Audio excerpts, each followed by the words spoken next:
Warkat. Ngobrol pintar di warung berkat. Ngopi di Warkat.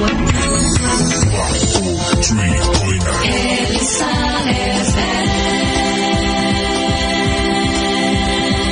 Victoria Station.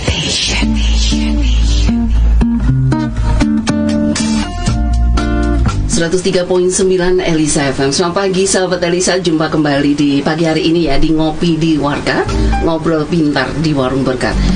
Oke, dan yang pastinya masih dengan satu tema success story.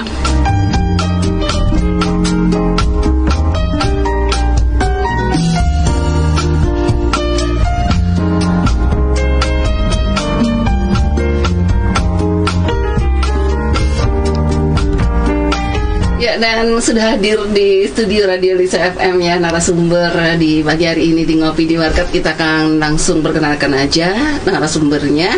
Silakan, selamat pagi nih. Boleh disapa dengan Ibu, Mbak atau siapa? Boleh dipanggil Mbak, boleh dipanggil Ibu. Karena sudah usia ya. Oke, boleh dipanggil Ibu ya. Oke, Ibu siapa ini yang sudah hadir di studio Radio Elisa FM? Bu Andi Harmawati Thalia. Oke, panggilannya siapa ini Ibu? Bu Andi Thalia. Oh, Bu Andi Thalia, oke. Nah, sahabat Elisa, di Ngopi di Warkat pagi hari ini ya dengan Bu Andi Thalia. Dan yang pastinya di sepanjang minggu sahabat Elisa kita akan selalu ada talkshow di setiap hari Selasa gitu ya di Ngopi di Warkat. Kemudian masih hari Kamis juga ada, Jumat juga ada ya, dengan sukses story yang akan mereka bagikan di sini. Nah, Ibu Thalia ya, kemarin di Salatiga Great Sale bagaimana antusias dari Retail Q? Nah, Retail Q ini apa? Oh, nah, sahabat Terisanya Ajeng harus perkenalkan dulu bahwa Bu Thalia ini sebagai owner dari Retail Q Snack Sehat Salatiga gitu ya, Bu ya. Nah, sekarang nih antusias retail waktu ada di Salatiga Great Sale gimana, Ibu? Silakan. Kita antusias sekali ya, karena event-event seperti ini kan jarang ya. Saya baru ini pertama kali saya baru ikut di Salatiga gitu, dan luar biasa sekali sih sambutannya ya dari warga setempat dan utamanya pelanggan-pelanggan kami, pelanggan dari Retail Aku. Oke, itu tadi sahabat dari saya. Oke, dan kita akan jeda sejenak aja sahabat Elisa, nggak sampai 5 menit ya, 2 menit aja. Jadi jangan kemana-mana sahabat Elisa, terus di sini nanti akan dibagikan sukses story dari Ibu Thalia sebagai owner dari Retail Q Snack Salatiga.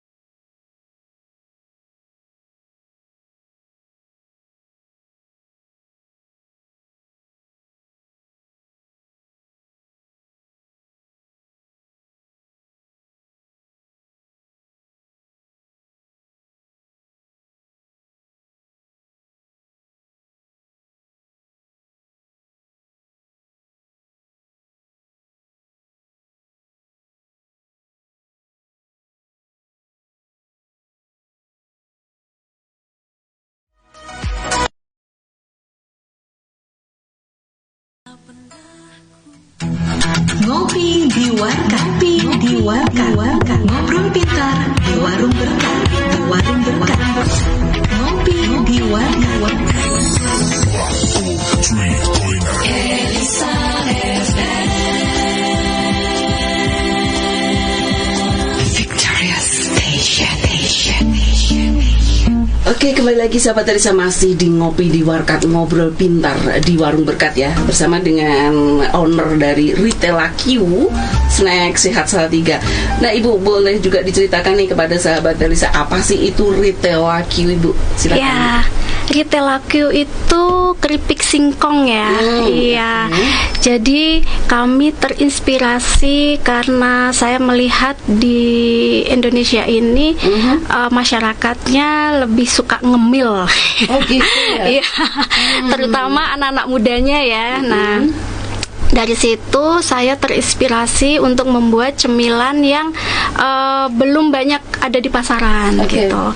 Walaupun keripik singkong ini sudah dari dulu ya sudah ada, tapi kami menciptakan rasa yang berbeda dan tidak menggunakan bumbu tabur. Jadi kami menggunakan bumbu yang dimasak dengan rempah-rempah yang digongso. Jadi jauh lebih sehat. Dan bisa dikonsumsi untuk semua kalangan usia. Nah biasanya ikan kalau snack-snack seperti ini, kalau zaman-zaman sekarang, anak-anak zaman sekarang ya, ini kan pasti ada rasanya yang pedas biasa, pedas 1, level 1, pedas 2. Apakah juga di retail Q menyediakan pedas-pedas yang berlevel apa enggak? Kami tidak, saya tidak mengikuti tren tersebut karena itu beda pelaku usahanya ya. Untuk saya sendiri, saya mau menciptakan untuk branding saya untuk berbeda dengan yang sudah ada di pasaran ya. Untuk pedas retail aku sendiri memang saya buat untuk flat. Ya, jadi tidak terlalu pedas dan tidak terlalu manis juga tidak. Ya, jadi di sini yang saya tonjolkan memang rasa dari rempahnya. Jadi pedasnya ini bisa dinikmati sama anak kecil sampai usia dewasa. Seperti itu sahabat Teresa. Jadi untuk Anda nggak perlu level-level, kalau pengen level bawa sambal sendiri. Iya betul. Nah biasanya memang punya pangsa pasar sendiri gitu ya Bu. Jadi ini membuat satu produk di mana semua orang segala usia bisa menikmati, dari usia muda sampai usia lanjut gitu ya. Yang namanya Kitela. Jadi dari singkong. Jadi kenapa tadi memilih singkong? Karena masyarakat Indonesia tadi suka ngemil dan beralihlah ke singkong sana untuk memenuhi pengemilan di masyarakat Indonesia. Jadi untuk yang galau-galau, yang lagi bete atau lagi bad mood, bisa langsung cari produk kami untuk menemani.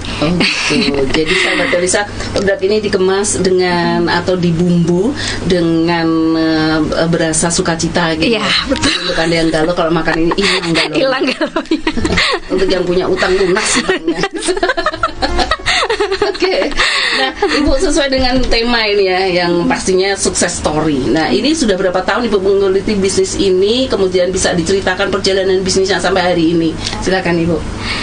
Kalau untuk retail aku sendiri di Kota Salatiga, kami berdiri dari 2015 sampai saat ini. Alhamdulillah kita tetap konsisten ya untuk memenuhi permintaan pelanggan kami. Ya, tapi kalau kita bicara sejak kapan berdirinya, itu sebetulnya sudah lama sekali. Sejak saya tinggal di Bandung saat itu, dari 2011 ya, kita sudah mulai produksi di sana. Ya itu sahabat dari saya, jadi 2015 di Salatiganya, 2011 sudah dari Bandung. Berarti aslinya dari Bandung ini Ibu? Kebetulan kami stay-nya di sana karena suami orang sana, tapi saya pribadi dari Makassar. Bisa ke Salatiga gitu. Iya, karena kuliahnya dulu di Jakarta terus pindah ke Bandung. Gitu. Jadi nggak nyambung gitu. Nggak nyambung. Jadi minta di Salatiga itu nggak nyambung. Iya betul. Pastinya kalau sudah mengikuti Salatiga Great Sale, untuk semua sahabat Teresa juga yang mungkin punya bisnis baru ya, bisa juga mengikuti. Jangan lupa untuk tahun depan pastinya Ibu juga ikut lagi ya di Salatiga Great Sale ya. Insya Allah. Karena dipromokan bisnisnya gitu ya. Nah itu tadi untuk perjalanan bisnisnya ini Bu, apakah ada yang namanya perjuangan gitu ya? Jadi kalau biasanya awal-awal orang akan berjuang luar biasa, atau kemudian perjalanannya itu yang harus luar biasa, perjalanannya sebelum sampai ke dalam suksesnya. Ibu juga bisa ceritakan seperti di sini ya pagi hari ini di sukses story-nya, tantangan terberat yang dihadapi seperti apa Ibu? Kalau kita bicara perjuangan, sampai saat ini saya masih berjuang juga sih untuk membranding produk tersebut ya. Kalau kendala itu pasti banyak sekali, apalagi kami ini kan produksi. Jadi kami bukan toko atau seller ya. Ya, karena di produksi itu kendalanya pasti sangat banyak, terutama di bahan baku. Ya, bahan baku itu kan tidak semua singkong yang ada di Indonesia ini bisa dibuat keripik singkong gitu. Begitu. Betul. Jadi kami harus memilah dan membuat tester itu yang mana nih yang layak bisa kita jual gitu dengan target market kita seperti itu. Dan itu perjuangannya luar biasa. Kami buat sampel hingga bisa layak dikonsumsi dan bisa dijual itu sekitar 6 bulan ya untuk penyesuaian bahan baku seperti itu. Ternyata ini ya Bu ya, untuk jadi seperti produk seperti ini sahabat Teresa, kalau Anda lihat di live Facebooknya Radio Elisa FM ya, kita ada beberapa contoh dari Ritella Q. Nah seperti ini, di dalamnya kemasannya menarik banget. Jadi satunya itu 12.000 ya Bu ya. Iya betul. 12.000 dan yang pastinya alami, bahannya dari bahan alami, rempah ya, bumbu rempah. Jadi aman untuk perut anak-anak kecil gitu ya. Betul. Jangan takut gitu ya. Oke, jadi seperti ini. Iya, seperti ini. Oke, kalau tadi diceritakan sama Ibu Thalia untuk menemukan satu bahan baku aja, walaupun banyak sekali singkong di muka bumi Indonesia, tetapi ternyata untuk membuat keripik singkong yang sudah dipasarkan dengan merek Ritella Q ini, dipilih bahan yang tidak gampang. Betul. Jadi dengan kualitas yang bagus. Jadi biasanya Ibu ketelanya dapat dari mana ini? Atau kota mana atau desa mana atau gimana Ibu bisa dapat satu kriteria yang bagus? Kebetulan saya juga punya kebun sendiri ya, yang memang kita buat khusus buat Ritellaku. Cuma karena panennya itu kan lama, sekitar 7-8 bulan yang kita pakai ya untuk Ritella. Jadi di selang waktu itu ada juga yang supply bahan baku ke kami. Ada dari Salatiga juga dan dari Magelang seperti itu. Dan itu harus sesuai dengan spek yang kita butuhkan. Sekali pembelian berapa kilo atau berapa kintal kilo dari ketela mentah, bahan mentahnya berapa? Kita per hari nggak terlalu banyak sih, 100 sampai 200 kilo. Oh, itu banyak. Itu banyak itu untuk produk rumahan ya. Rumahan ya, kami masih rumahan. Masih rumahan, tapi sahabat Teresa, produk rumahan dengan kemasan yang sebagus ini gitu ya. Ini sampai terperangan ya, lihatnya bagus banget kemasannya ini. Alhamdulillah. Sama sering Anda beli gitu ya, ini bagus banget, menarik banget untuk dibeli, apalagi untuk jadikan satu goodie bag gitu ya. Satu tas isinya Ritella macam-macam rasa gitu. Apalagi di 17-an Agustus gitu ya. Untuk hadiah boleh banget gitu ya. Nanti bisa menghubungi Ibu Thalia yang pastinya nanti nomor HP-nya bisa dikasih tahu Ajeng di sini. Siap. Oke, sahabat Teresa, kalau tadi perjuangannya untuk menemukan bahan bakunya aja nggak gampang. 6 bulan aku pernah merasakan juga proses seperti ini. Karena namanya pernah berbisnis ya, apalagi bisnis makanan. Untuk hanya menemukan santan yang tepat aja nggak gampang. Apalagi ini menemukan satu singkong yang pas, yang besok nggak bakal, namanya pernah kalau bahasa Jawanya, kalau singkong yang nggak bener nanti digigit tuh susah gitu, nggak crispy gitu ya. Dan kami expire-nya cukup lama. Itu iya, kita sampai 6 bulan. Dan waktu kita tes pun kondisi 6 bulan aja masih layak konsumsi ya gitu. Cuma kami untuk dijual kita kasih range-nya 5-6 bulan expire. Gitu. Itu lumayan lama ya. Jadi sahabat Teresa, kalau ini pasti ada juga kalau ada mau namanya apa ya, menjualkan kembali reseller ya. Kami open reseller juga. Nanti dengan harga yang beda. Jadi bisa menghubungi di nomor WA-nya berapa Ibu? Di 0821 3821 4376. Itu nomor pribadi saya. Tapi bisa juga menghubungi ke nomor admin saya di 0856 4711 8187. Itu nomor adminnya. Oke, sudah juga banyak yang bertanya di line WA-nya Radio Lisa FM. Ada Mbak Indah TL, ini sukses selalu untuk Retail Like You. Kawanku. kawan. Terima kasih Mbak Enda atas supportnya. Ini pasti sama-sama ini namanya UMKM. Iya betul. Ketemu di sana pasti ya. Oke, ada pertanyaan dari mana tadi ya, sebentar. Oke, ada pertanyaan dari Neverity Karangpeti. Ada berapa macam rasa Retail Like You? Kalau mau beli kemana ini? Silakan Ibu. Kita punya 3 rasa. Ada rasa pedas gongso taliwang, ada rasa seblak, dan rasa asin bawang. Nah, best seller kita itu yang pedas gongso taliwang. Ini makanan khas dari Lombok ya, ayam bakar taliwang itu. Iya, itu bumbunya kita padukan ke dalam keripik. Inilah yang unik dari kita.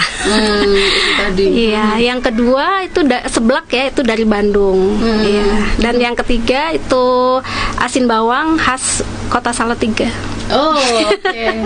Tetap di bawah Salatiganya. Tetap di bawah Salatiganya ya. Jangan sampai ditinggalkan Salatiganya. Oke, itu tadi ya jawaban untuk Neftali yang ada di Karangpeti ya. Jadi kalau mau beli di mana ini Ibu? Kita bisa datang langsung ke produksi kami di Jalan Wisnu, Gang Harel Aparel, RT 1 RW 1 Dukuh Kerajaan. Oh, Kerajaan. Betul, kami produksi bukan toko di situ. Jadi produk kami ada di beberapa toko di Salatiga, di beberapa hotel dan toko-toko oleh-oleh, toko roti seperti itu. Oke, itu pasti ada di sana ya. Ada. Jadi aman. Seputar Salatiga bisa menemukan retailer di beberapa toko. Aman, gitu ya. Oke, apa tadi Mbak Indah tanyanya, untuk pasar-pasarnya targetnya mana aja? Kiat sukses dari Retail Like You apa, dan mensiasati ketersediaan bahan baku gimana? Nah, biasanya kalau ketersediaan bahan baku saat kita ada pesanan banyak, nah bahan bakunya pas nggak ada. Nah, bagaimana kalau biar itu terus lancar aja, nggak ada gangguan di situ, gimana Ibu cara mensiasatinya? Kebetulan kami kan kerjasama dengan beberapa supplier singkong ya. Jadi misalnya satu tidak bisa kasih ke kita, yang satu masih siap gitu. Jadi alhamdulillah kami tidak pernah kehabisan bahan baku. Seperti itu. Kebetulan kami juga kan ada kebun ya, yang memang bisa kita panen di waktu 7-8 bulan. Tapi setiap bulan itu kan pasti ada supplier kami. Jadi insya Allah setiap bulan aman. Oh ya sahabat Darisa, ternyata kerajaannya bukan kerajaan yang ada di Patimura, tapi kerajaan Dukuh. Kerajaan Salatiga. Sekolah internasional. International School, betul. Oh, daerah sana. Ternyata juga kerajaan ini nggak begitu ngerti daerah. Peta gitu ya. Oke, jadi untuk sahabat dari saya yang penanya, 3 penanya nanti akan mendapatkan 3 bingkisan gitu ya dari Retail Like You. Jadi jangan tanya gitu ya. Jangan nggak tanya gitu. Karena sukses story ini juga akan berbagi kesuksesan untuk Anda gitu ya, tentang seperti apa yang bisa dibagikan juga di sini di live Facebook Radio Lisa FM di talkshow kita. Oke, sebentar nih, ada apakah? Oke, jadi kehilangan live Facebooknya. Nah, sahabat Elisa, kalau tadi sudah diceritakan bagaimana perjuangannya ya, hanya untuk mendapatkan bahan baku aja nggak gampang gitu ya. Terus kemudian ternyata bumbu-bumbunya juga ya. Jadi untuk bumbunya Ibu, untuk biar selalu sama, apakah itu kayak ditimbang gitu? Jadi iya, betul. Betul. Kami menimbang per kilo. Untuk 1 kilo keripik itu kami timbang bumbunya. Jadi untuk konsistensi ya, untuk konsistensi rasa, konsistensi kualitas, itu memang kami timbang. Oke. Jadi seperti itu sahabat Desa, untuk mendapatkan rasa yang selalu sama, kemudian kualitas yang juga sama gitu ya, dan seperti itu memang harus kerja keras. Oke, jangan kemana-mana sahabat Desa, nanti kita kembali lagi dan setia selalu di sini di 103.9 Elisa FM di Ngopi di Warkat, ngobrol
Elisa FM.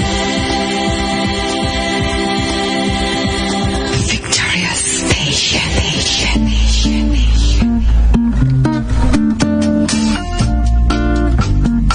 Oke, kembali lagi sahabat Elisa, masih di Ngopi di Warkat, ngobrol pintar di Warung Berkat bersama dengan Ibu Thalia selaku owner dari Retail Laku.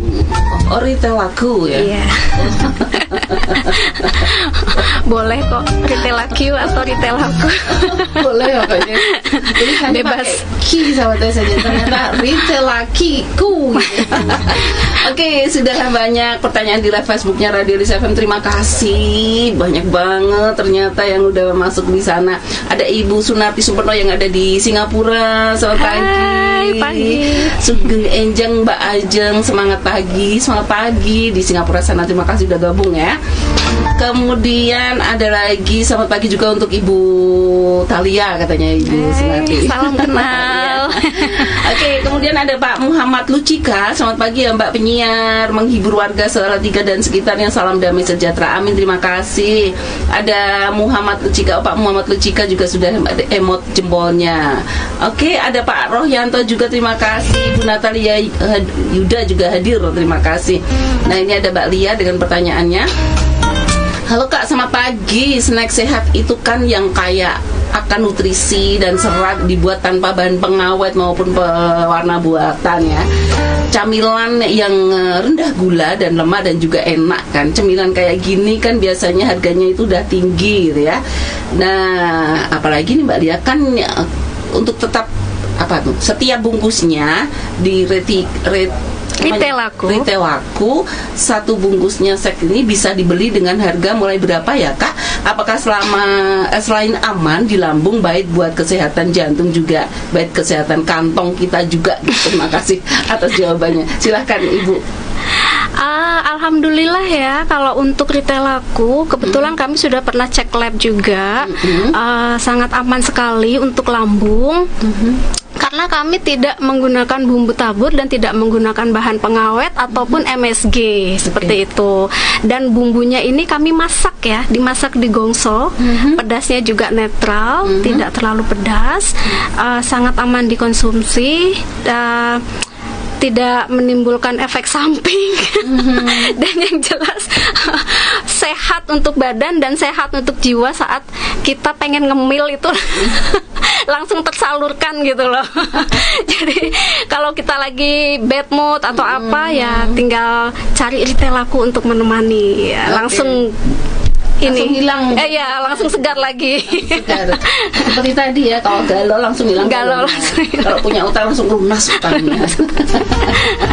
Itu sahabat Elisa. Pasti aman dan sehat. Aman dan sehat karena nggak begitu mahal dan enak gitu. Betul. Jadi pikiran jadi tenang. Betul. Gitu ya. Kalau utang tuh jadi punya ide-ide gimana sih cari uang untuk lunas utang gitu ya. Harga kami bisa konsisten dengan kemasan itu karena memang kami membeli kemasan dalam kuantiti besar ya.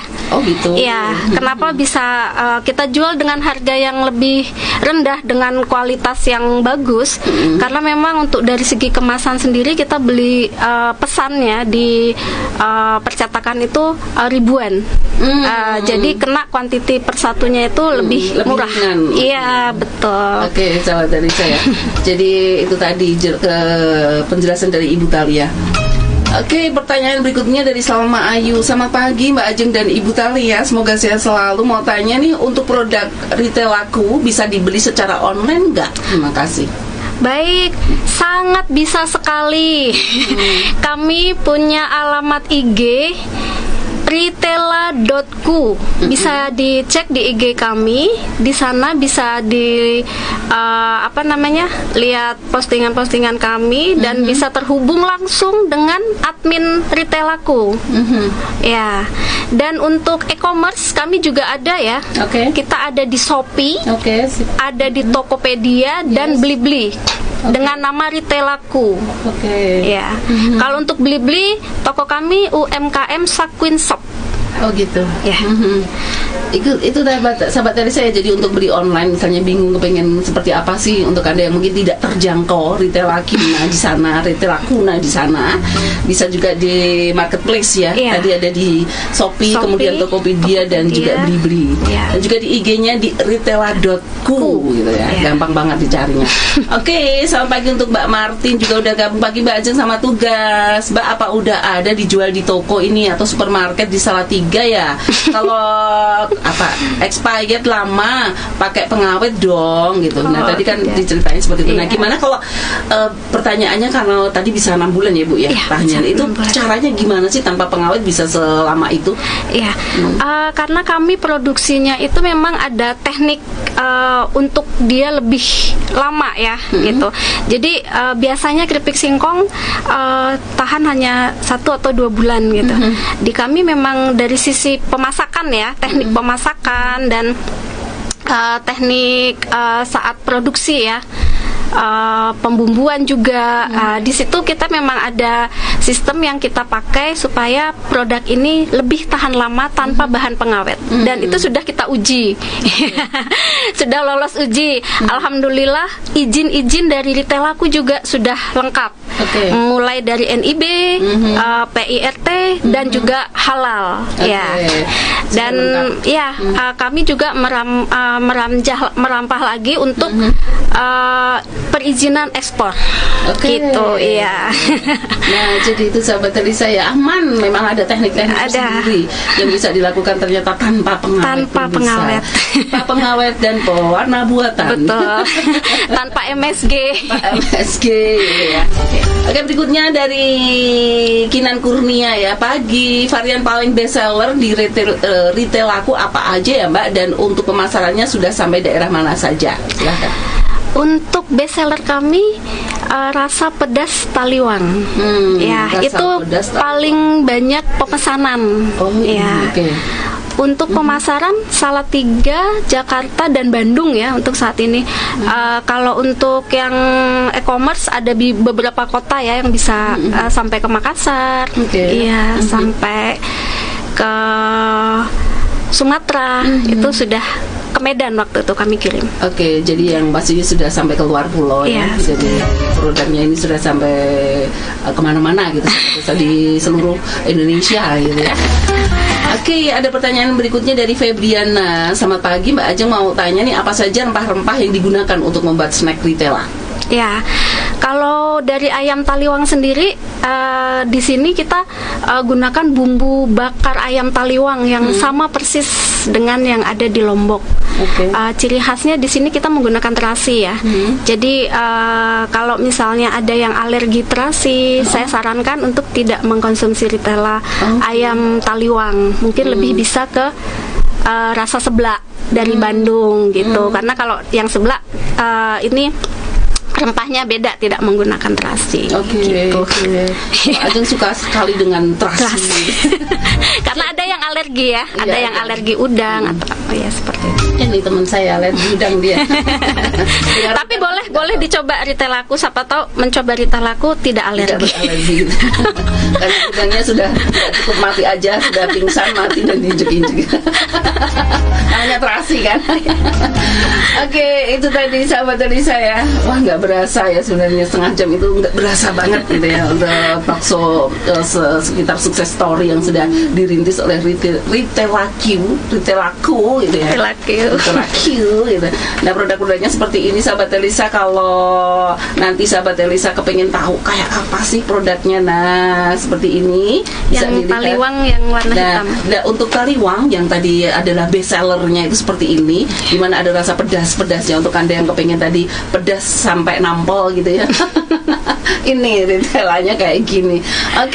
Nah ternyata nggak berasa kurang 1 menit. Nah sekarang ini bagaimana Ibu sudah bercerita nih ya, untuk usahanya tetap continue sampai detik hari ini. Kalau tadi perjuangannya luar biasa ya, nah up and down gitu. Nah bisa sampai detik hari ini terus continue, gimana usahanya, ceritanya? Yang kami usahakan adalah konsisten untuk rasa, juga konsisten untuk sistem produksi. Ini yang kami pertahankan gitu. Karena rasa yang kita punya ini kan berbeda ya dari yang lain, hingga itu yang harus selalu kita jaga gitu. Jangan sampai kami ada komplain atau keluhan dari pelanggan kami. Jadi betul-betul kenapa kami bisa bertahan sampai saat ini ya, karena memang kami menjaga kualitas produk gitu, dan juga kualitas sistem produksi kami. Oke, tadi sahabat dari saya, yang namanya memang menjaga kualitas itu penting banget. Oke, untuk closing statement Ibu di pagi hari ini ya, silakan. Mungkin pesan untuk para pemuda gitu, anak-anak muda khususnya, untuk menekuni bisnis-bisnis baru seperti ini, pesan apa yang bisa dibagikan di pagi hari ini untuk closing statement? Silakan Ibu. Baik, pesan-pesan untuk anak-anak muda yang berminat untuk membuka usaha, terutamanya untuk berbisnis cemilan, itu jangan ragu untuk memulai. Karena bisnis yang besar itu berawal dari bisnis yang kecil. Jadi jangan takut untuk bersaing, ciptakan inovasi yang bisa diterima di masyarakat dan yang menginspirasi orang banyak. Oke, itu tadi sahabat dari saya. Nah, pemenang yang berhak mendapatkan 3 bingkisan dari Retail Laku ada Mbak Lia, kemudian ada Salma Ayu, dan ada Mbak Endah TL. Oke, dan kebersamaan kita tidak berasa sahabat dari saya harus berakhir sampai di sini. Tapi habis ini kita akan lagi ada talkshow berikutnya. Jadi jangan kemana-mana, setia selalu di 103.9 Edisi FM, The Victory Station. Terima kasih Ibu. Terima kasih Mbak.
Ngopi di warkah, ngobrol pintar di warung berkah,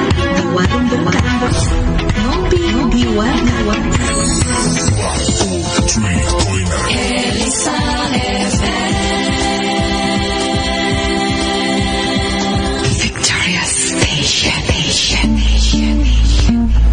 Oke, kembali lagi Sahabat Elisa, masih di Ngopi di Warkat yang ngobrol pintar di Warung Berkat dengan talkshow kedua dengan narasumber yang berbeda juga ya, yang pastinya dengan sukses story juga berbeda.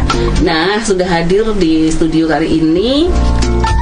Kita perkenalkan dulu dari HTC. Nah, HTC itu apa sih gitu ya? Boleh perkenalkan dan juga siapa Bapak yang sudah hadir di studio. Oke. Silakan Bapak perkenalkan diri dan juga bisa dikenalkan apa itu HTC. Oke, sahabat Elisa, selamat pagi, salam sejahtera untuk kita semuanya. Nah, oke, ini menarik, artinya Warung Berkat ya ini. Jadi nama saya kebetulan kami Tri, Bu. Kami Tri, kalau lengkapnya Tri Sukrisdianto itu. Teman-teman lebih banyak mengenal nama Tri. Kalau HTC itu sebenarnya kepanjangan dari Humanity Training and Consulting. Jadi pada awalnya kami bergerak di bidang outbound training dan lain-lain. Tapi sekarang kita berkembang lagi menjadi HTC Management. Artinya kita tidak hanya bicara outbound, tapi beberapa hal di Salatiga kita mulai bergerak juga di pengembangan kapasitas, capacity building dan beberapa activity outdoor, khususnya lebih ke sosial korporasi yang kita kerjakan lebih banyak ke situ sih. Gitu. Oke. Aku udah dijelaskan lagi seperti apa sih Pak kapasitas yang bergerak di bidang seperti ini tuh kegiatannya seperti apa ya? Jadi biar sahabat Elisa punya gambaran yang jelas. Oke, ya. HTC itu kita memang di awal, makanya di awal namanya ada HTC Humanity.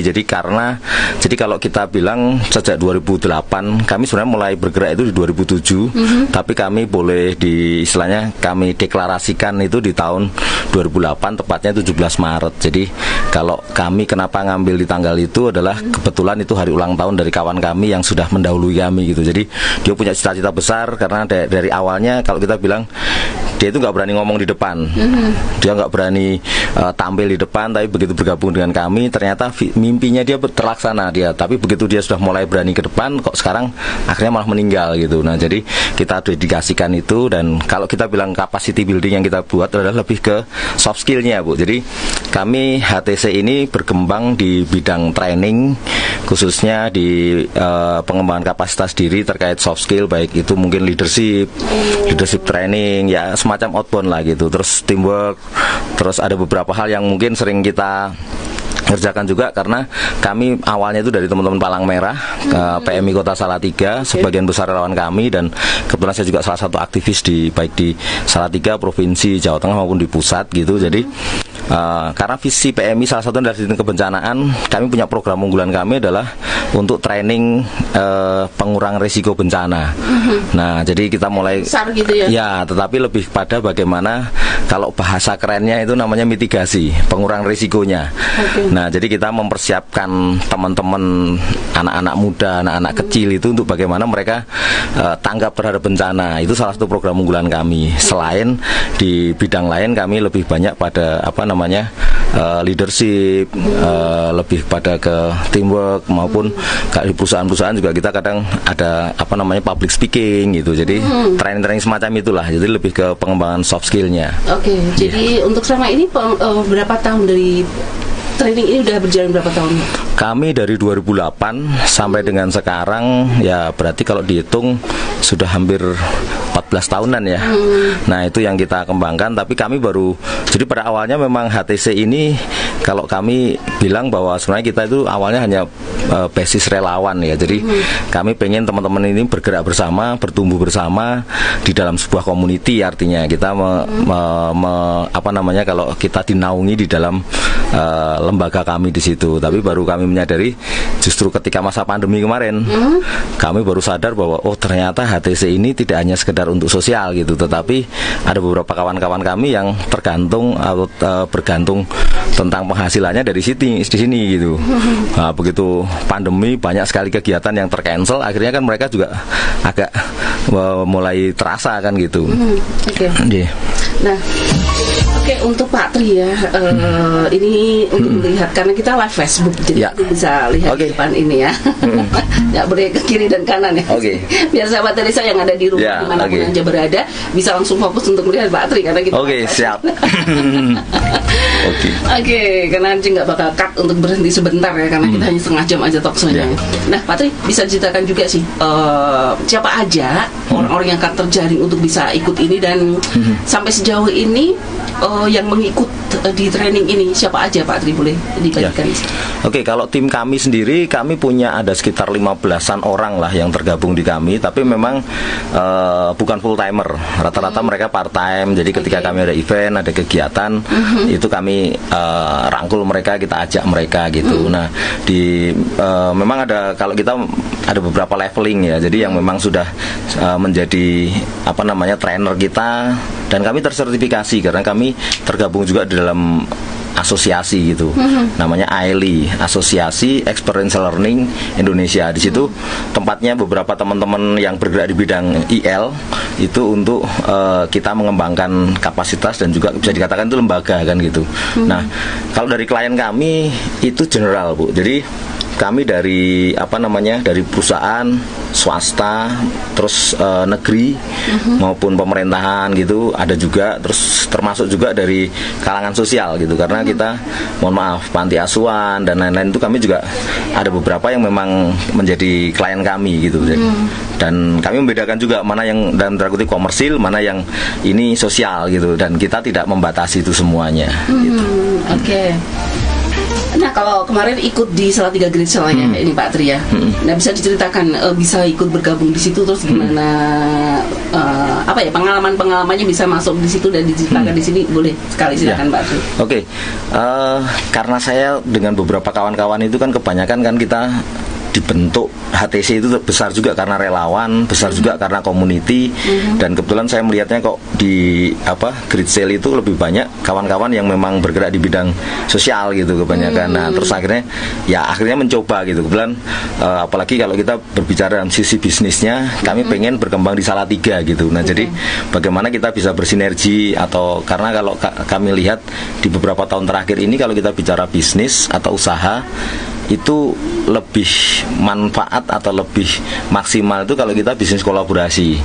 Artinya kami bisa, artinya gini, misalnya saya kebetulan di training kami kan sering kadang ada butuh kaos, butuh makanan, butuh transportasi. Nah, itu ketika misalnya kita bisa bergabung, ada kawan kami yang punya usaha di sini, nah itu kami bisa rekrut untuk bisa menjadi mitra kami gitu. Artinya karena ya kalau kita lihat kolaborasi itu lebih enteng dan lebih nyaman, berbagilah, konsep berbagi bisnis itu yang kita kembangkan ke situ sih. Makanya kita gabung. Jadi gabung itu biar mendapat satu banyak teman di situ. Betul. Dan pastinya kalau banyak teman juga banyak relasi untuk bisa masuk gitu ya. Siap.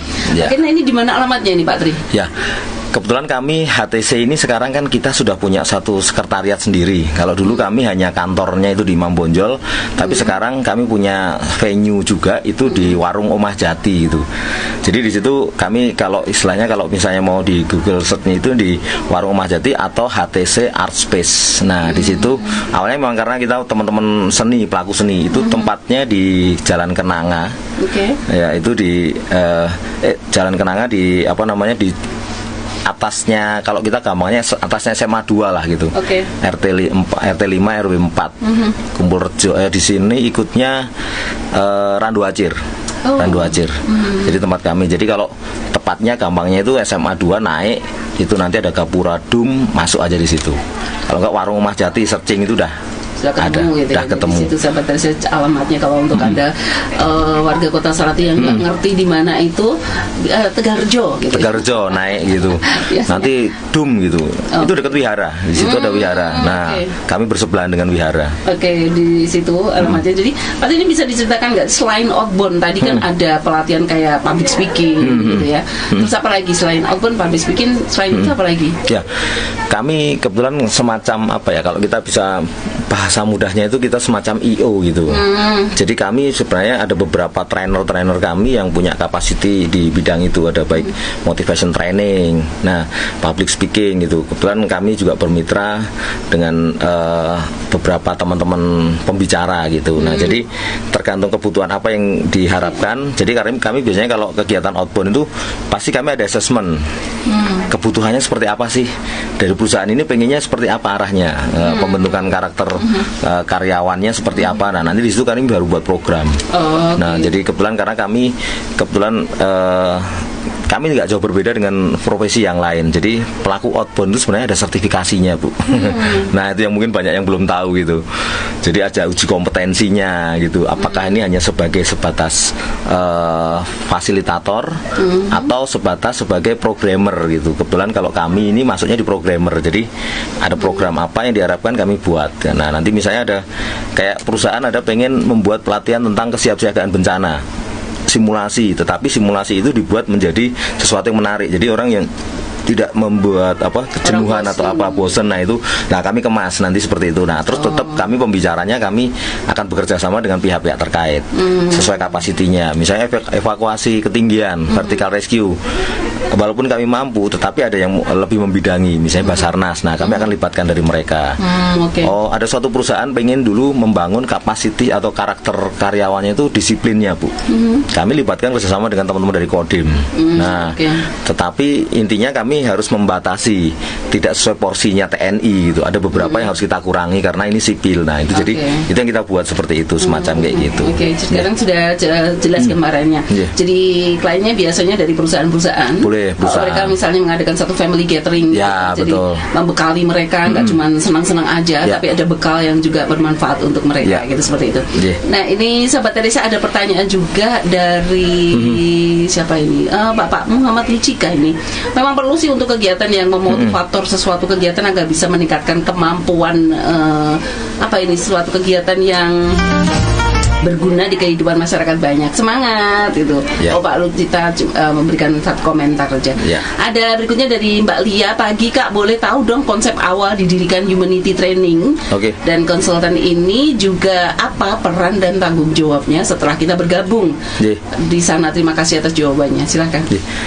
Pada awal mulanya kalau tadi saya sempat cerita, jadi kami ini sebenarnya sekumpulan teman-teman relawan Palang Merah yang kami pengen mengembangkan kapasitas kami, khususnya di soft skill tentang sebagai trainer, sebagai fasilitator dan sebagai pelatih gitu. Karena PM ini banyak sekali dituntut untuk kita bisa menjadi bagian di dalam pengembangan diri untuk masyarakat secara umum. Nah, di sisi yang lain yang kami kembangkan di awal memang ini konsepnya lebih pada community, tetapi setelah kami menyadari bahwa kok ini ternyata bisa ini jadikan bisnis gitu, akhirnya di tahun 2020 ini kami masuk di dalam satu asosiasi dan ini sedang dalam proses untuk legalisasi kami. Jadi di situ, nah sebenarnya kalau ada teman-teman yang pengen bergabung dengan kami terbuka. Artinya beberapa kawan-kawan yang pengen belajar tentang bagaimana menjadi fasilitator, atau ada beberapa guru juga tergabung dengan kami karena selama ini ada beberapa teman-teman guru yang biasanya hanya terbiasa mengajar, tetapi bagaimana ada model konsep pembelajaran yang kita menggunakan IL tadi, experiential learning, jadi belajar berbasis pengalaman. Nah, bagaimana kita ada beberapa media atau metode pelatihan menggunakan games, nah itu untuk menyampaikan sebuah materi. Nah, itu kami terbuka, artinya memang tidak ada tidak ada satu syarat harus memiliki pendidikan ini enggak. Kami terbuka dengan siapapun. Jadi bahkan gini, kalau orang bilang bisnis itu menciptakan pesaing baru, tapi bagi kami enggak gitu. Nah, jadi kalau ada beberapa kawan-kawan yang lain itu ketika nanti tim yang bergabung di kami kalau membentuk provider baru gimana. Nah, kalau bagi orang lain mungkin itu menciptakan pesaing baru bagi dirinya, tapi saya enggak gitu, karena kami punya keyakinan bahwa ketika mereka sudah mendekati ke kami, berarti itu tantangan bagi kami untuk kami boleh meningkatkan lebih tinggi daripada mereka gitu. Nah, jadi prinsipnya sebenarnya kalau mau bergabung kami senang, artinya proses pembelajaran, dan mungkin memang dalam program ke depan kami juga akan membuat sebuah pertemuan rutin untuk beberapa kawan-kawan yang memang tertarik untuk di IL ini, metode IL, bagaimana mengembangkan pelatihan berbasis pengalaman ini. Itu kami nanti di venue kami akan kami buka, tapi memang belum kami kesana. itu kemungkinan bulan-bulan depan lah, 1-2 bulan ke depan. Oke, ini ada pertanyaan dari Ibu Natalia Yuda ini. Sampai usia berapa kamu boleh bergabung untuk ikut program ini, dan untuk peserta perorangan ini apakah juga bisa ditangani? Ya, jadi kalau kami memang biasanya rata-rata grup ya Bu ya. Untuk penanganan itu memang grup. Tapi kembali lagi bahwa kalau misalnya mau belajar sharing, diskusi dengan kami, perorangan pun kami tetap layani. Artinya kalau usia kami tidak membatasi. Artinya sekali lagi tadi bahwa selama mampu secara fisik maupun hal-hal lain itu kami terbuka. Jadi dengan senang hati lah, karena yang namanya belajar katanya nggak dibatasi usia kan itu. Oke, itu tadi ya jawaban untuk Ibu Natalia Yuda. Nah, ini ada pertanyaan lagi dari live Facebooknya Radio Elisa FM dari Mbak Febriana. Selamat pagi Mbak Ajeng dan Pak Tri. Boleh berbagi pengalaman tersulit apa sih yang pernah dialami di HTC ini? Ya, ini menarik ini Bu. Jadi pengalaman tersulit yang kami hadapi itu adalah, mohon maaf, dulu di awal itu kami harus menghadapi anak-anak. Jadi dulu kami di pengalaman awal dan tantangan pertama kami adalah terjadi selain anak-anak, yang kedua adalah tantangan kami ketika menghandle peserta di atas 500 orang. Di tahun 2009 dan kebetulan sampai dengan sekarang, sebelum pandemi kemarin, mohon maaf, itu Fakultas Ekonomi itu selalu di beberapa kegiatan untuk makrabnya itu kami yang handle gitu. Peserta rata-rata di atas 800, 600. Nah, itu bagaimana kita bisa melibatkan semua orang dengan kondisi yang aman, itu tantangan bagi kami. Jadi artinya kami harus merancang games yang aman untuk semuanya, dan semua bisa terlibat, karena rata-rata kan ada beberapa yang hanya dari 10 orang satu kelompok hanya yang terlibat 1 atau 2 saja, lainnya hanya ngikuti. Nah, ini kita harus melibatkan semuanya gitu. Nah, satu itu. Terus yang tidak kalah penting adalah pengalaman kami itu ketika kami menghadapi yang ini agak sulit bagi kami, itu adalah ketika kami menghandle ada sebenarnya pesertanya hanya 15 orang, tapi dari 6 negara. Kami di awal itu berpikirnya bahwa bahasa asing internasional yang bisa dipahami semua bahasa Inggris. Kebetulan beberapa kami tidak menguasai, kami bawa penerjemah bahasa Inggris. Ternyata mereka ada beberapa bahasa yang belum dipahami. Nah, itu yang jadi kendala. Tetapi artinya itu menjadi sesuatu yang menarik bahwa kita harus bisa general gitu. Yang gitu. Akhirnya harus menguasai bahasa Inggris gitu. Jadi kami harus bisa bermain peran bagaimana untuk bisa menjelaskan apa yang harus mereka lakukan gitu. Dan puji Tuhan semuanya akhirnya bisa terlaksana gitu. Karena ya artinya orang bilang katanya guru itu kan pinter di awalnya, belajar dulu kan. Trainer juga sama, bisa memainkan kondisi gitu. Iya. Oke, itu tadi yang pastinya kalau usaha itu pasti ada up and down-nya. Ada satu pengalaman-pengalaman yang biasanya menjadikan pemacu untuk akhirnya semangat gitu ya. Jadi kayak kendala itu jadikan satu ajaran untuk akhirnya lebih bagus lagi. Betul gitu sekali. Yang pastinya sekarang dengan berjalannya sudah bertahun-tahun ya Pak Tri ya. Jadi sudah banyak sekali hal yang berubah di sana. Kemudian SDM-nya juga ditambah lagi dengan hal yang lebih ditambah lagi ilmunya gitu biar bisa membawa lagi lebih baik. Oke, Mbak Tri, apakah ini ada cabangnya ini? Kalau kami sebenarnya kalau dibilang cabang itu kami bisa katakan tidak punya. Tetapi kami punya mitra kerja. Jadi kami punya, ya orang bilang kami bekerja sama, kebetulan ada di PMI Kendal itu membentuk tim outbound juga di bawah. Dulu awalnya membentuk bersama dengan kami, terus digerobokan, terus ada lagi di PMI Karanganyar. Jadi ada beberapa PMI yang mereka relawan-relawannya tertarik untuk mengembangkan di sini, membentuk satu kelompok akhirnya bersama dengan kami. Jadi kami ketika mereka ada kesulitan, Mas saya ada masalah di sini ini ya, kita langsung bisa turun. Bahkan kalau mereka ada kendala di dalam pelaksanaan, kami akhirnya ada beberapa dari kami harus ikut mendampingi mereka biar yang penting konsep pelatihannya itu terlaksana gitu.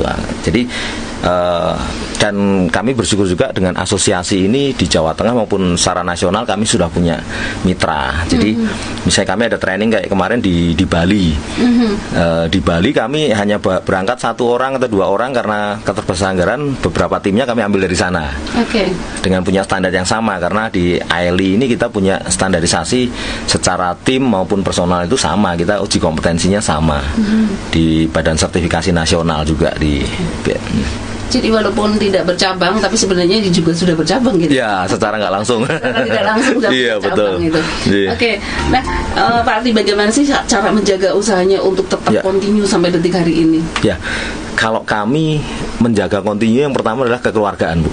Oke. Jadi konsep tim kami ini agak berbeda, dalam arti beberapa kawan-kawan di luar itu konsepnya adalah konsep bekerja.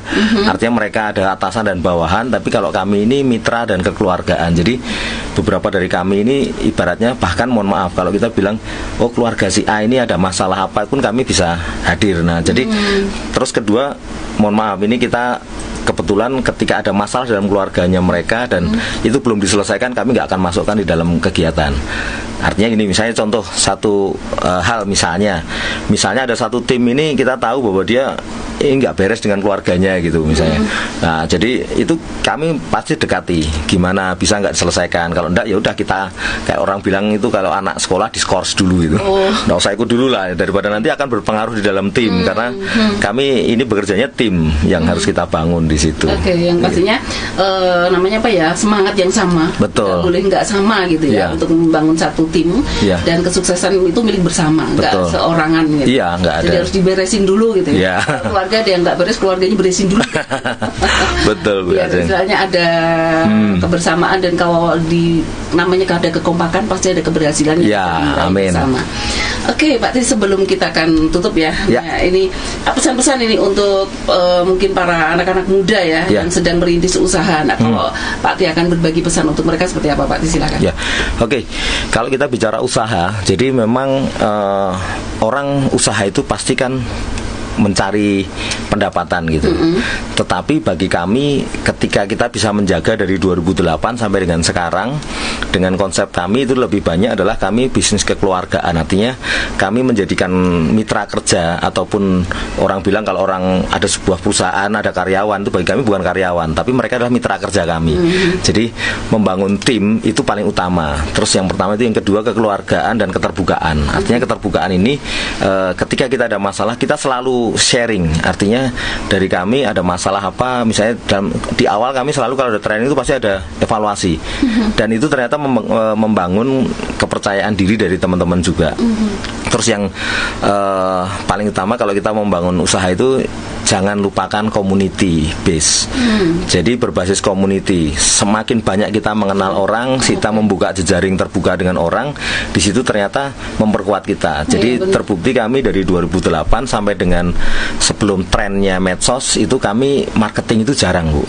Tetapi mereka dari door to door atau orang bilang mulut ke mulut gitu menceritakan ada kegiatan, kami selalu lakukan itu dan ternyata itu menarik. Dan itu justru ketika dari kawan-kawan ataupun relasi kami yang menceritakan tentang kami itu justru lebih maksimal daripada kami yang bercerita gitu. Jadi berbasis community, semakin banyak kita. Jadi kalau kita mau buka bisnis menurut saya adalah buka jejaring selebar-lebarnya dan ikuti semua kegiatan yang positif. Artinya itu yang bisa akan menjadi pemacu kita untuk bisa lebih gitu. Itu sih. Itu untuk anak muda ya. Jadi memang membuka jejaring yang lebih besar, lebih banyak, yang pastinya kenal dengan orang lebih banyak. Itu akan menguntungkan. Apalagi cerita dari bisnis kita itu bukan dari mulut kita, tapi dari orang-orang yang sudah mengalami manfaat, yang menerima manfaat dari bisnis ini. Oke, dan untuk closing statement Pak Tri? Oke, closing statement saya adalah mulailah perbaiki dari diri sendiri. Jadi dari diri sendiri kita bisa membuat satu perubahan yang besar di lingkungan kita. Dan yang pasti sesuai dengan moto kami adalah menjadi mitra perubahan SDM yang kompetitif. Kami nggak selalu bilang baik, tapi kami bicara kompetitif. Kompetitif itu bagaimana kita bisa selalu bisa berkompetisi dengan banyak hal. Itu yang kita lakukan. Gitu Mbak Ajeng. Terima kasih sekali Pak Tri. Sama-sama. Kita di pagi hari ini ya di Ngopi di Warkop, Ngobrol Pintar di Warung Berkah, dan juga untuk semua sahabat Elisa yang sudah bergabung di live Facebooknya Radio Elisa FM. Terima kasih untuk kebersamaannya. Selalu setia di 103.9 Elisa FM, The Victory Station. Terima kasih Pak Tri. Sama-sama Bu.